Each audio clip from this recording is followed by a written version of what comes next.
Hi hello నమస్తే welcome back to Ashwini Das kitchen. నేను అశ్విని. ఈరోజు నేను మీకు ఎంతో సింపుల్గా టేస్టీగా ఉండే ట్రెడిషనల్ రెసిపీని కజ్జికాయల్ని ఎలా ప్రిపేర్ చేసుకోవాలో చేసి చూపిస్తున్నానండి. చూస్తున్నారు కదా, చాలా చాలా టేస్టీగా ఉంటాయి. పిల్లలు అయితే చాలా ఇష్టంగా తింటారు. అండ్ ఇవి మనం ఒక్కసారి చేసి పెట్టుకుంటే దాదాపు 2 నెలల వరకు స్టోర్ చేసుకోవచ్చు.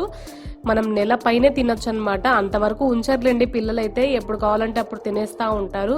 అండ్ ప్రిపరేషన్ అయితే చాలా సింపుల్గా ఉంటుంది. లేట్ చేయకుండా ఈ సింపుల్ కజ్జికాయల్ని ఎలా ప్రిపేర్ చేసుకోవాలో చూసేద్దాం. ముందుగా నేను ఇక్కడ ఒక బౌల్ పెట్టుకొని అందులోకి 2 గ్లాసుల వరకు పుట్నాల పప్పును వేస్తున్నాను.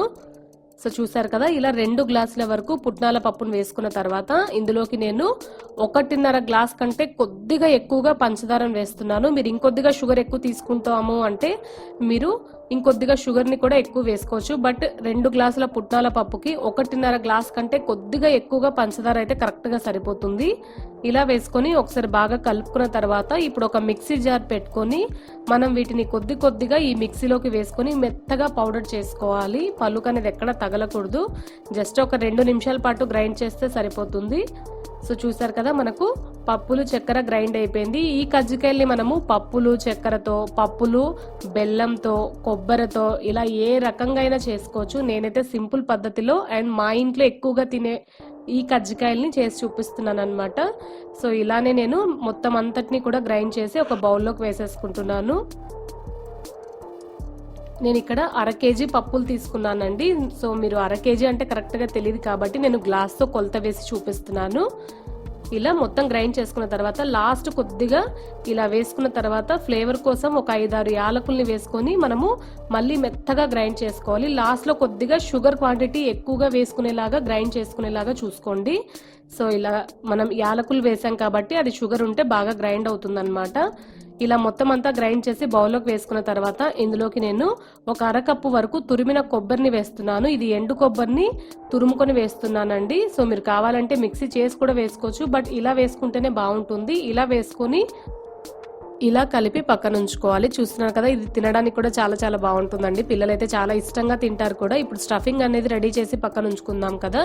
ఇప్పుడు మనము కజ్జికాయల కోసం పిండిని కలుపుకుందాము. ఇక్కడ నేను ఒక జల్లెడ పెట్టుకొని అందులోకి ఒక పెద్ద గిన్నెతో పూరి పిండిని వేసుకొని ఒక్కసారి జల్లించుకుంటున్నాను. ఇది పూరి పిండి అండి. పూరి పిండి అంటే మీకు సూపర్ మార్కెట్స్ లో ఇస్తారనమాట. ఇది మైదా పిండి, గోధుమ పిండి కలిపి ఉంటుంది. మీరు కావాలి అంటే అచ్చంగా మైదా పిండితో కూడా చేసుకోవచ్చు. బట్ మైదా పిండి చేస్తే ఏమవుతుందంటే సాగుతూ ఉంటుంది, మనకు చేయడానికి సరిగా రాదు. కాబట్టి నేను పూరి పిండితో ప్రిపేర్ చేస్తున్నాను. ఇలా ఒకసారి జల్లించుకున్న తర్వాత కొద్దిగా నీళ్ళను వేసుకుంటూ మనము పిండిని గట్టిగా కలుపుకోవాలి. ఈ పిండిని కలుపుకోవడంలోనే మన కజ్జికాయల టేస్ట్ అనేది డిపెండ్ అయి ఉంటుందండి. మీరు ఇందులోకి కావాలి అంటే ఒక చిటికెడు ఉప్పును కూడా వేసుకోవచ్చు, బట్ మేమైతే ఇక్కడ యాడ్ చేయలేదు. ఇలా కొద్దిగా నీళ్ళను వేసుకుంటూ మనము పిండి మొత్తాన్ని కూడా ఇలా బాగా కలుపుకోవాలి. ఒక 5 నుంచి 6 నిమిషాల పాటు ఇలా బాగా నీట్ చేసుకోవాలి. పిండి అనేది మరీ గట్టిగా ఉండకూడదు, అలా అని మరీ టూ సాఫ్ట్ గా ఉండకూడదు. గట్టిగా ఉంటే అన్న పిండి నానిన తర్వాత మెత్తగా అవుతుంది. సో ఇలా కలిపి మూత పెట్టేసి ఒక 15 నుంచి 20 నిమిషాల పాటు పక్కన ఉంచుకుందాము. 15 నిమిషాల తర్వాత మళ్ళీ ఒకసారి ఇలా కలుపుకొని ఇప్పుడు మనము చిన్న చిన్న బాల్స్ లాగా ఇలా చేసి పక్కన ఉంచుకోవాలన్నమాట. చిన్న చిన్న ముద్దలు తీసుకొని ఇలా బాల్స్ లాగా రెడీ చేసుకోవాలి. ఇలా చేసి అన్నిటినీ కూడా పక్కన ఉంచుకుందాము. ఇవి చాలా తొందరగా అయిపోతాయండి, చేసుకోవడం కూడా ఎక్కువ టైం ఏం పట్టదు. మీరు గ్రైండ్ చేసి పెట్టుకున్న ఆ పౌడర్ని వెంటనే అయినా కజ్జికాయలు ప్రిపేర్ చేసుకోవచ్చు. లేదు మాకు అంత టైం లేదు, అన్ని కజ్జికాయలు చేయలేము అనే పాటైతే మీరు 8 బాక్స్లో పెట్టుకొని దాదాపు ఒక 15 డేస్ పాటు కూడా స్టోర్ చేసుకోవచ్చు. ఎప్పుడు కావాలంటే అప్పుడు వేడివేడిగా అయినా కజ్జికాయలు అనేది ప్రిపేర్ చేసుకోవచ్చు అనమాట. సో చూస్తున్నారు కదా, ఇలా బాల్స్ అన్నిటిని కూడా రెడీ చేసి పక్కన ఉంచుకున్న తర్వాత ఇప్పుడు పొడి పిండిని కొద్దిగా చల్లుకుంటూ మనము చిన్న చిన్న పూరిల్లాగా ఒత్తుకోవాలి. ఇలా పూరిల్లాగా ఒత్తుకున్న తర్వాత ఇవి కజ్జికాయలు చేసుకునే మౌల్డ్స్ అండి. మీకు ఎక్కడైనా బయట సంతలలో కానీ మామూలు ప్లాస్టిక్ సామాన్ల షాప్స్లో కానీ దొరుకుతూ ఉంటాయి. ఇప్పుడు నేను ఇక్కడ దీంతోనే ప్రిపేర్ చేస్తున్నాను. ఇలా కజ్జికాయల మౌల్డ్లోకి ఈ పూరిని పెట్టేసుకొని ఎడ్జెస్లో కొద్దిగా పొడి పిండిని చల్లుకొని మధ్యలో మనము ఈ గ్రైండ్ చేసి పెట్టుకునే ఈ పప్పుల పొడిని కూడా పెట్టేసుకొని ఇలా ఒక్కసారి నొక్కేయాలన్నమాట. నొక్కేసి ఎక్సెస్ పిండిని తీసేసుకోవాలి. కొందరైతే చేత్తోనే ఒత్తుకుంటారు, కానీ ఇలా అయితే మనకు చూడనికి బాగుంటాయి అండ్ పిల్లలు కూడా ఇష్టంగా తింటారనమాట, మందంగా ఉండకుండా. సో చూస్తున్నా కదా, జస్ట్ ఇలా ప్రెస్ చేసేసుకొని రిమూవ్ చేసేసుకొని పక్కన ఉంచుకోవాలి. నేను మీకు ఇంకోటి కూడా చూపిస్తున్నాను చూడండి. ఫస్ట్ మనం ఇక్కడ పూరీని ప్రిపేర్ చేసుకోవాలి. నా దగ్గర చిన్నది పెద్దది రెండు ఉన్నాయండి కజ్జికాయల మౌల్స్ అనేది, అందుకే నేను కొన్ని అవి కొన్ని ఇవి ప్రిపేర్ చేస్తున్నాను. ఇలా మనం ఒకసారి పిండిని పెట్టుకున్న తర్వాత మనం రోల్ చేసుకున్న ఈ పూరీని కూడా పెట్టుకొని మధ్యలో మనము గ్రైండ్ చేసి పెట్టుకున్న పప్పుల పొడిని పెట్టుకోవాలి. ఇలా పెట్టుకొని ఇలా ప్రెస్ చేసుకొని ఎక్సెస్ పిండిని ఇలా తీసేస్తే సరిపోతుంది అనమాట. షేప్ కూడా కరెక్ట్ గా వస్తుంది. జస్ట్ ఇలా ఫస్ట్ మీకు ఒకటి చేసినప్పుడు కొద్దిగా కష్టం అనిపిస్తుంది, కానీ ఒక 2-3 చేసేసరికి అలవాటు అయిపోతుంది. ఇలానే నేను అన్నిటిని కూడా చేసి పక్కన ఉంచుకున్నాను. చూస్తున్నారు కదా, ఇవి చిన్న కజ్జికాయలు అనమాట, చిన్న మౌల్తో చేశాను. ఇవి కొద్దిగా పెద్ద సైజులో ఉండే కజ్జికాయలు.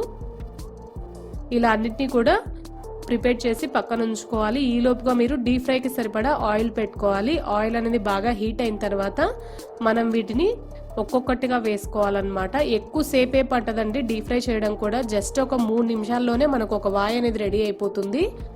ఇలా వేసేసుకొని మనం ఇంకొక వైపుకి తిప్పుకుంటూ ఇవి కొద్దిగా కలర్ చేంజ్ అయిన తర్వాత ప్లేట్లోకి తీసి పక్కన ఉంచుకోవాలి. ఇక్కడే మీరు ఎక్కువసేపు ఫ్రై చేయకూడదు.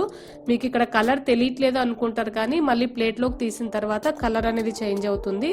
సో కొద్దిగా కలర్ చేంజ్ అయిన తర్వాత తీసి ప్లేట్లోకి తీసి పక్కన ఉంచుకోవాలి. చూసారు కదా, ఇలా ఫ్రై అయిపోయిన తర్వాత తీసి పక్కన ఉంచుకుందాము. ఇవి మనం ప్లేట్లోకి తీసిన తర్వాత ఇంకొద్దిగా కలర్ వస్తాయి అన్నమాట. నేను ఇలానే మిగిలిన వాటిని కూడా వేసుకుంటున్నాను.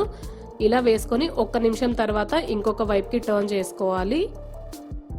జస్ట్ ఇవి ఒక 3 నిమిషాల్లోనే మనకు ఫ్రై అయిపోతాయి, ఎక్కువసేపు పెట్టకూడదు. So medium to high flame లో పెట్టుకుంటూ మనము ఫ్రై చేసుకోవాలి. ఆయిల్ అనేది మరి ఓవర్ గా హీట్ అయి ఉండకూడదు.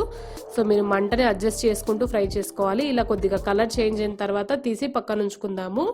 మనం ఇవి ఎప్పుడు కావాలంటే అప్పుడు చాలా తొందరగా ప్రిపేర్ చేసుకునే ట్రెడిషనల్ రెసిపీ అని చెప్పొచ్చు. అండ్ ఎక్కువ రోజులు కూడా నిల్వ చేసుకోవచ్చు. పిల్లలు ఎప్పుడు కావాలంటే అప్పుడు మనము స్నాక్స్ అనేది ఇవ్వచ్చు అనమాట. సో దీనికి మెయిన్ అంతా కూడా మనము పూరీ పిండి కలుపుకునే దాంట్లోనే ఉంటుందండి. సో పూరీ పిండిని కొద్దిగా గట్టిగా కలుపుకుంటే మనకు కజ్జికాయలు కూడా కరెక్ట్ గా వస్తాయి. అండ్ మీరు పూరీలు రోల్ చేసుకునేటప్పుడు కొద్దిగా పల్చగా రోల్ చేసుకోండి. అండ్ ఆ పిండి అనేది ఆరిపోకుండా మీరు ఒక కవర్ లో పెట్టుకుంటూ కొద్ది కొద్దిగా తీసుకుంటూ పూరీలు అనేది ప్రిపేర్ చేసుకొని కజ్జికాయలు అనేది ప్రిపేర్ చేసుకోవాలి. చూస్తున్నారు కదా, నేను ఇలానే అన్నిటిని కూడా ప్రిపేర్ చేసేసాను. సో ఒక 1/2 kg పప్పులతోనే మనకు ఎన్ని కజ్జికాయలు వచ్చాయి చూడండి.